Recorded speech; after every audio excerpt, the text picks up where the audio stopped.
Hello friends, क्या हाल है आप सबका।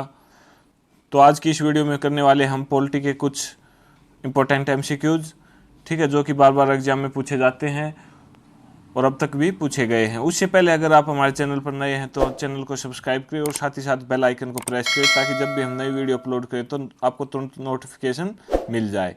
ठीक है, तो चलिए स्टार्ट करते हैं हमारे आज के एमसीक्यूज। तो आज का पहला एमसीक्यूज है हमारा, राष्ट्रीय कोष का अभिरक्षक कौन सा अंग है। तो इसका राइट आंसर क्या होगा आपका, राष्ट्रीय कोष का अभिरक्षक कौन सा अंग है। तो इसका राइट आंसर है आपका विधानमंडल। ठीक है, सी ऑप्शन आपका राइट हो जाएगा, विधानमंडल।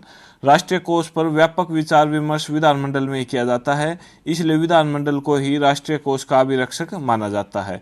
ठीक है, बिना विधानमंडल की स्वीकृति के राष्ट्रीय कोष से धन नहीं निकाला जा सकता। ठीक है, अगला क्वेश्चन करते हैं। हमारे संविधान की प्रस्तावना में उल्लेख नहीं है। तो ये चार ऑप्शन है आपके, तो इनमें से कौन से हमारे संविधान की प्रस्तावना में उल्लेख नहीं है। तो इसका राइट आंसर क्या होगा आपका, इसका राइट आंसर होगा आपका डी, वयस्क मताधिकार का। ठीक है, वयस्क मताधिकार का हमारे संविधान की प्रस्तावना में उल्लेख नहीं है। हमारे संविधान की प्रस्तावना में न्याय का, भ्रातृत्व का, प्रतिष्ठा की, समानता का, इन सब का उल्लेख है, लेकिन वयस्क मताधिकार का उल्लेख नहीं है। ठीक है, तो संविधान के अनुच्छेद 326 में, ठीक है, अनुच्छेद 326 में वयस्क मताधिकार के आधार पर लोकसभा और राज्य विधानसभाओं के निर्वाचनों का होना उल्लेखित है। ठीक है, नेक्स्ट क्वेश्चन करते हैं। संविधान के अनुच्छेद 1 में भारत को क्या कहा गया है। तो भारत के संविधान के अनुच्छेद 1 में भारत को क्या कहा गया है, इसका राइट आंसर होगा आपका राज्यों का संघ। ठीक है, अनुच्छेद 1 में भारत को राज्यों का संघ बताया गया है। अगला क्वेश्चन करते हैं। भारत की संविधान सभा का संवैधानिक सलाहकार कौन था। वेरी इंपॉर्टेंट क्वेश्चन, बहुत बार एग्जाम में पूछा गया है। तो भारत की संविधान सभा जो थी उसका संवैधानिक सलाहकार कौन था, इसका राइट आंसर होगा आपका डी, BN राव। ठीक है, अगला क्वेश्चन करते हैं। संविधान का प्रारूपण पूरा हुआ था। तो संविधान का प्रारूपण कब पूरा हुआ था, इसका राइट आंसर क्या होगा आपका 26 नवंबर 1949 को। ठीक है, यहाँ से क्वेश्चन और भी पूछे जाते हैं कि अगर क्वेश्चन पूछे कि भारत का संविधान कब लागू हुआ, तो उसका राइट आंसर हो जाएगा आपका 26 जनवरी 1950। ठीक है, इसके अलावा अगर आपसे कुछ भी पूछे कि भारत का संविधान कब अंगीकृत हुआ, कब अभिभूत हुआ, संविधान का प्रारूपण कब पूरा हुआ, उन सब का क्या आंसर होगा आपका 26 नवंबर 1949। ठीक है, अगर पूछे कि कब लागू हुआ भारत का संविधान, तो वो है क्या हो जाएगा आपका राइट आंसर 26 जनवरी 1950। ठीक है, अगला क्वेश्चन करते हैं। निम्नलिखित में से कौन सा निजी स्वतंत्रता का एक आधार है। तो चार ऑप्शन है, इनमें से कौन सा आपका राइट आंसर होगा। तो इसका राइट आंसर आपका बंदी प्रत्यक्षीकरण। ठीक है, बंदी प्रत्यक्षीकरण निजी स्वतंत्रता का एक आधार है। ठीक है, ये हमारे संविधान में 5 रिट जारी की गई हैं, उनमें से एक है बंदी प्रत्यक्षीकरण। ठीक है, अगला क्वेश्चन करते हैं। भारतीय संविधान में मूलभूत अधिकार किस संविधान से लिए गए थे। तो मौलिक अधिकार कहाँ से लिए गए हैं भारत के संविधान में, इसका राइट आंसर होगा आपका अमेरिका से। ठीक है, फंडामेंटल राइट अमेरिका के संविधान से लिए गए हैं। वर्तमान में हमारे संविधान में 6 मौलिक अधिकार हैं। ठीक है, अगला क्वेश्चन करते हैं। भारतीय संविधान के किस अनुच्छेद को डॉक्टर BR अम्बेडकर ने भारतीय संविधान का हृदय और आत्मा कहा। Very important question. ठीक है, बहुत बार एग्जाम में पूछा गया है और आगे भी पूरे चांसेस हैं दिल्ली पुलिस में इसके पूछे जाने के। ठीक है, तो इनमें से कौन सा अनुच्छेद है जिसको भारतीय संविधान का हृदय और आत्मा कहा है। तो यहाँ से 3 क्वेश्चन बनते हैं। तो इसका राइट, सबसे पहले जानते हैं कि इसका राइट आंसर क्या होगा। ठीक है, तो इसका राइट आंसर होगा आपका अनुच्छेद 32। ठीक है, तो यहाँ से 3 क्वेश्चन कैसे बनते हैं, आपसे पूछ लेगा कि अनुच्छेद 32 को क्या कहा गया है। तो भारतीय संविधान का हृदय और आत्मा कहा गया है। आपसे पूछ लेगा कि भारतीय संविधान का हृदय और आत्मा अनुच्छेद 32 को किसने कहा। तो डॉक्टर BR अम्बेडकर ने। ठीक है, या फिर पूछ लेगा कि डॉक्टर BR अम्बेडकर ने भारतीय संविधान का हृदय और आत्मा कौन से अनुच्छेद को कहा है। तो अनुच्छेद 32 को। ठीक है, तो आप इसका ध्यान रखना। नेक्स्ट क्वेश्चन करते हैं। भारत के संविधान में शामिल राज्य नीति के निर्देशक सिद्धांतों की अवधारणा किसके संविधान से ली गई है। ठीक है, तो इसका राइट आंसर क्या होगा आपका, राज्य के नीति निर्देशक सिद्धांत कहाँ से लिए गए हैं। इसका राइट आंसर है आपका आयरलैंड। डी ऑप्शन, ठीक है। आयरलैंड के संविधान से नीति निर्देशक सिद्धांत लिए गए हैं। अगर पूछे कि भारत के संविधान में नीति निर्देशक सिद्धांतों का उल्लेख कौन से अनुच्छेद तक है, तो अनुच्छेद 36 से 51 तक राज्य के नीति निर्देशक सिद्धांतों का उल्लेख है। अगला क्वेश्चन करते हैं, संघ लोक सेवा आयोग के सदस्यों की नियुक्ति किसके द्वारा की जाती है? संघ लोक सेवा UPSC, union public service commission, ठीक है। तो इनके सदस्यों की नियुक्ति कौन करता है? इसका राइट आंसर होगा आपका राष्ट्रपति, ठीक है, बी ऑप्शन राष्ट्रपति। यूपीएससी के सदस्यों की नियुक्ति अनुच्छेद 316(1) के तहत राष्ट्रपति द्वारा की जाती है, ठीक है। अगला क्वेश्चन करते हैं, स्विट्जरलैंड के राष्ट्रपति का कार्यकाल कितने वर्ष का होता है? तो स्विट्जरलैंड के राष्ट्रपति का कार्यकाल कितने वर्ष का होता है? इसका राइट आंसर होगा आपका 1 वर्ष, ठीक है। भारत का 5 वर्ष। अगला क्वेश्चन करते हैं, भारत का राष्ट्रपति किसका एक अभिन्न भाग है? तो इसका राइट आंसर होगा आपका ए, संसद, ठीक है। तो भारत का राष्ट्रपति संसद का एक अभिन्न अंग होगा। तो भारत के संविधान में अनुच्छेद 79 में लिख रखा है कि संघ के लिए एक संसद होगी जो राष्ट्रपति, लोकसभा और राज्यसभा से मिलकर बनेगी, ठीक है। अगला क्वेश्चन करते हैं, भारत के राष्ट्रपति के चुनाव के लिए नागरिक को कितनी आयु पूरी कर लेनी चाहिए? तो भारत के राष्ट्रपति के चुनाव के लिए कितनी आयु होनी चाहिए? इसका राइट आंसर होगा आपका 35 वर्ष, ठीक है। 35 वर्ष की आयु पूरी होनी चाहिए भारत के राष्ट्रपति के लिए। और क्या क्या योग्यताएं होनी चाहिए भारत के राष्ट्रपति के लिए? भारत का नागरिक होना चाहिए, पागल या दिवालिया नहीं होना चाहिए, ठीक है, और उसकी उम्र 35 वर्ष होनी चाहिए। अगला क्वेश्चन करते हैं, संसद के दोनों सदनों का संयुक्त सत्र कौन बुला सकता है? तो संसद के दोनों सदनों का संयुक्त सत्र कौन बुला सकता है? इसका राइट आंसर होगा आपका सी, राष्ट्रपति, ठीक है।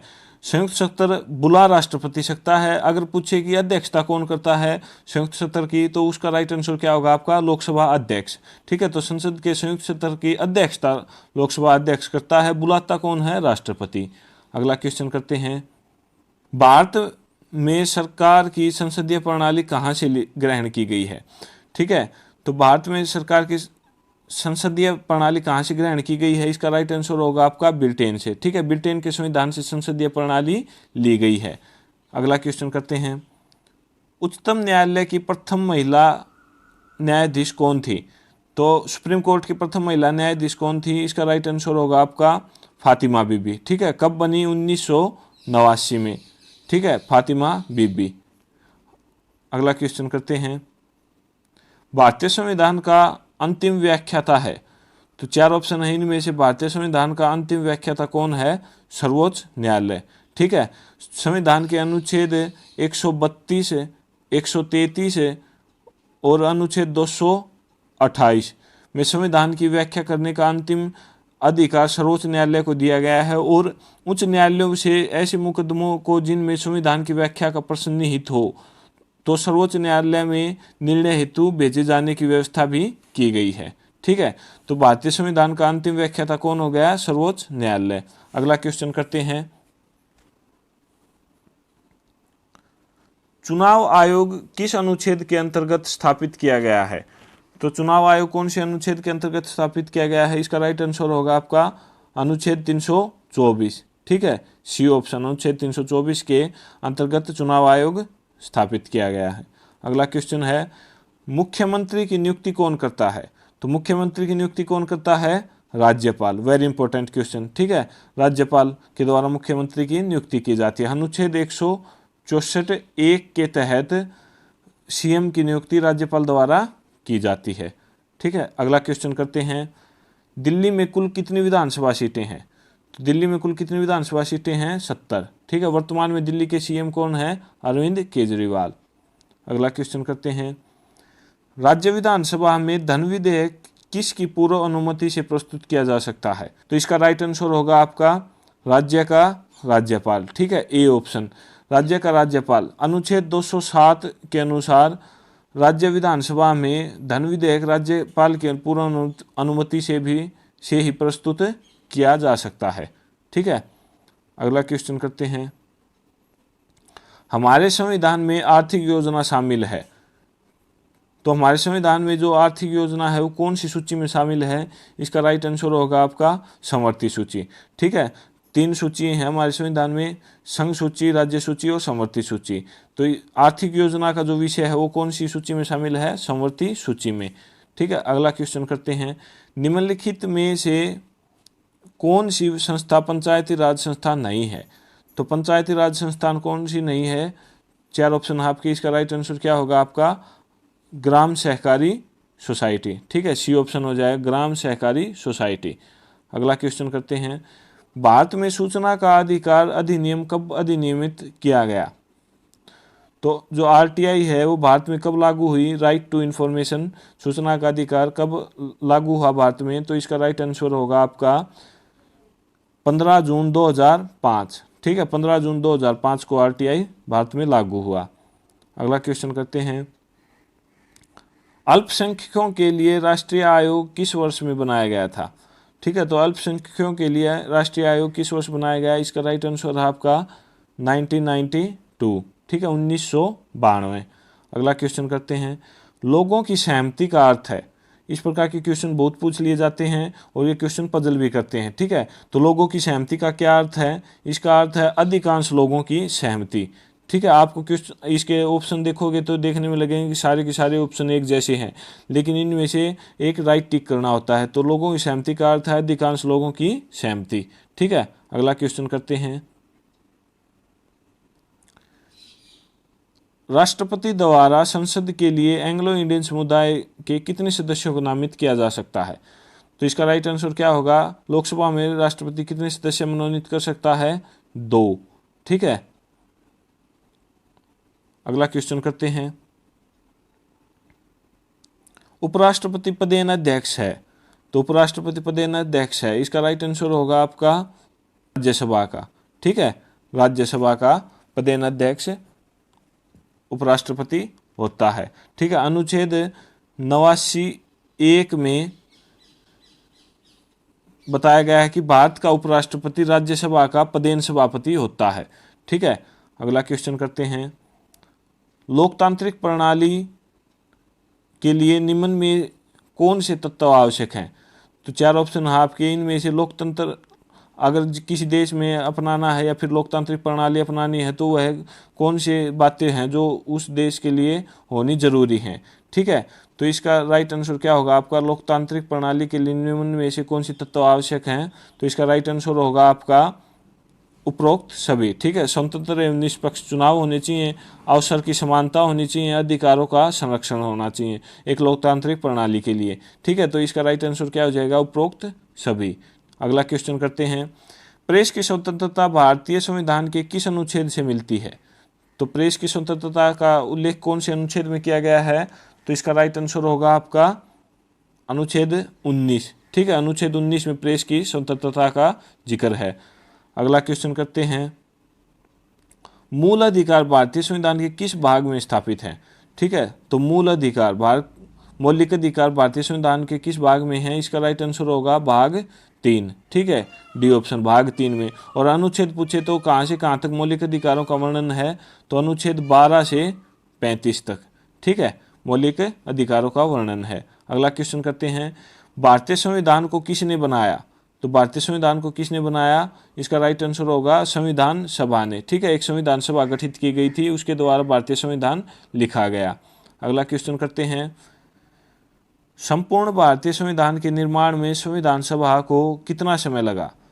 तो हमारा जो संविधान है उसको बनने में कितना समय लगा था, इसका राइट आंसर होगा आपका 2 वर्ष 11 माह और 18 दिन। ठीक है, 2 वर्ष 11 महीने और 18 दिन का समय हमारे संविधान को बनने में लगा था। ठीक है, अगला क्वेश्चन करते हैं, भारत की संविधान सभा किसके अनुसार गठित की गई। तो भारत की संविधान सभा किसके अनुसार गठित की गई, इसका राइट आंसर होगा आपका कैबिनेट मिशन योजना की। ठीक है, कैबिनेट मिशन योजना के आधार पर भारत की जो संविधान सभा जिसने संविधान का निर्माण किया वो गठित की गई थी। ठीक है, अगला क्वेश्चन करते हैं, वित्त आयोग की नियुक्ति कौन करता है। तो वित्त आयोग की नियुक्ति कौन करता है, इसका राइट आंसर होगा आपका राष्ट्रपति। ठीक है, वित्त आयोग की नियुक्ति राष्ट्रपति के द्वारा की जाती है। अगला क्वेश्चन करते हैं, भारतीय संविधान कैसा है। तो भारतीय संविधान कैसा है, इस प्रकार के क्वेश्चन भी बहुत पूछ लिए जाते हैं। तो इसका राइट आंसर होगा आपका डी, अंशतः कठोर और अंशतः लचीला। ठीक है, अंशतः कठोर और अंशतः लचीला। अगला क्वेश्चन करते हैं, भारत में वेद प्रभुसत्ता निहित है। तो वेद प्रभुसत्ता निहित है भारत में, इसका राइट आंसर होगा संविधान में। ठीक है, भारत के संविधान में वेद प्रभुसत्ता निहित है। डी ऑप्शन आपका राइट हो जाएगा। अगला क्वेश्चन करते हैं, नागरिकता प्राप्त करने के लिए शर्तें निर्धारित करने वाला सक्षम निकाय कौन सा है। तो नागरिकता प्राप्त करने के लिए जो शर्तें निर्धारित करने वाला सक्षम निकाय कौन सा है, इसका राइट आंसर होगा आपका संसद। ठीक है, संसद डिसाइड करेगी कि किसको भारत की नागरिकता मिलेगी और किसको नहीं मिलेगी। ठीक है, उसके लिए अलग अलग शर्तें रखी गई हैं। अगला क्वेश्चन है आपका, धार्मिक स्वतंत्रता का अधिकार संविधान के किस अनुच्छेद में वर्णित है। ठीक है, तो धार्मिक स्वतंत्रता का अधिकार संविधान के किस अनुच्छेद में वर्णित है, इसका राइट आंसर होगा आपका अनुच्छेद 25 से 30। ठीक है, डी ऑप्शन, अनुच्छेद 25 से 30 में धार्मिक स्वतंत्रता का अधिकार दिया गया है। अगला क्वेश्चन करते हैं, भारतीय संसद के कितने अंग हैं। तो भारतीय संसद के कितने अंग हैं, इसका राइट आंसर होगा आपका 3। ठीक है, भारतीय संसद के 3 अंग कौन से हैं, राष्ट्रपति, लोकसभा और राज्यसभा। अगला क्वेश्चन करते हैं, भारत की पार्लियामेंट संसद का उद्घाटन कब हुआ था। तो भारत की पार्लियामेंट का उद्घाटन कब हुआ, 1927 में। ठीक है, भारत की पार्लियामेंट जो है संसद, उसका उद्घाटन 1927 में हुआ। अगला क्वेश्चन करते हैं, भारत के राष्ट्रपति का चुनाव किया जाता है। तो भारत के राष्ट्रपति का चुनाव किसके द्वारा किया जाता है, इसका राइट आंसर होगा आपका संसद के सदस्यों द्वारा। ठीक है, ए ऑप्शन हो जाएगा, संसद के सदस्यों द्वारा जो भारत का उपराष्ट्रपति होता है उसका चुनाव किया जाता है। अगला क्वेश्चन करते हैं, भारत के प्रथम मुख्य निर्वाचन आयुक्त कौन थे।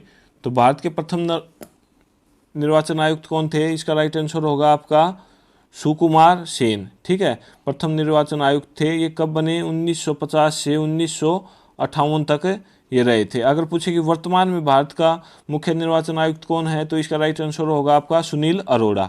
ठीक है, अगला क्वेश्चन करते हैं, राज्यसभा के सदस्यों का कार्यकाल कितने समय का होता है। तो राज्यसभा के सदस्यों का कार्यकाल कितने समय का होता है, इसका राइट आंसर होगा 6 वर्ष का। ठीक है, और लोकसभा के 5 वर्ष और राज्यसभा के 6 वर्ष। अगला क्वेश्चन करते हैं, लोकसभा का चुनाव लड़ने के लिए इच्छुक व्यक्ति की आयु होनी चाहिए। तो जो व्यक्ति लोकसभा चुनाव लड़ना चाहता है उसकी आयु कितनी होनी चाहिए, इसका राइट आंसर होगा आपका 25 वर्ष। ठीक है, 25 वर्ष की आयु होनी चाहिए। और क्या क्या योग्यताएं होनी चाहिए, भारत का नागरिक होना चाहिए, पागल या दिवालिया नहीं होना चाहिए। ठीक है, इस प्रकार की योग्यताएं भी लोकसभा चुनाव जो भी लड़ेगा उसके लिए होनी चाहिए। और मेन है एज कितनी होनी चाहिए, 25 वर्ष। अगला क्वेश्चन करते हैं, प्रधानमंत्री की नियुक्ति राष्ट्रपति करता है, यह किस अनुच्छेद में वर्णित है। ठीक है, तो प्रधानमंत्री की नियुक्ति राष्ट्रपति करता है, भारत के कौन से अनुच्छेद, संविधान के कौन से अनुच्छेद में यह बात कही गई है। तो इसका राइट आंसर होगा आपका अनुच्छेद 75। ठीक है, अनुच्छेद 75 में बोल रखा है कि प्रधानमंत्री की नियुक्ति राष्ट्रपति करता है। अगला क्वेश्चन करते हैं, वह प्रथम प्रधानमंत्री कौन थे जिन्होंने संसद सत्र में उपस्थित हुए बिना ही त्याग पत्र दे दिया था। बहुत बार एग्जाम में पूछा गया है कि वह कौन से प्रधानमंत्री थे जिन्होंने संसद सत्र में उपस्थित हुए बिना ही त्याग पत्र दे दिया। तो इसका राइट आंसर होगा आपका चौधरी चरण सिंह। ठीक है, चौधरी चरण सिंह ने यह काम किया था। अगला क्वेश्चन करते हैं, लोकसभा अध्यक्ष अपना इस्तीफा भेज सकता है। तो लोकसभा अध्यक्ष अपना इस्तीफा किसको देगा, इसका राइट आंसर होगा आपका लोकसभा उपाध्यक्ष को। ठीक है, लोकसभा उपाध्यक्ष को लोकसभा का अध्यक्ष अपना इस्तीफा देता है। अगला क्वेश्चन करते हैं, प्रत्येक राज्य में महाधिवक्ता की नियुक्ति निम्नलिखित में से किसके द्वारा की जाती है।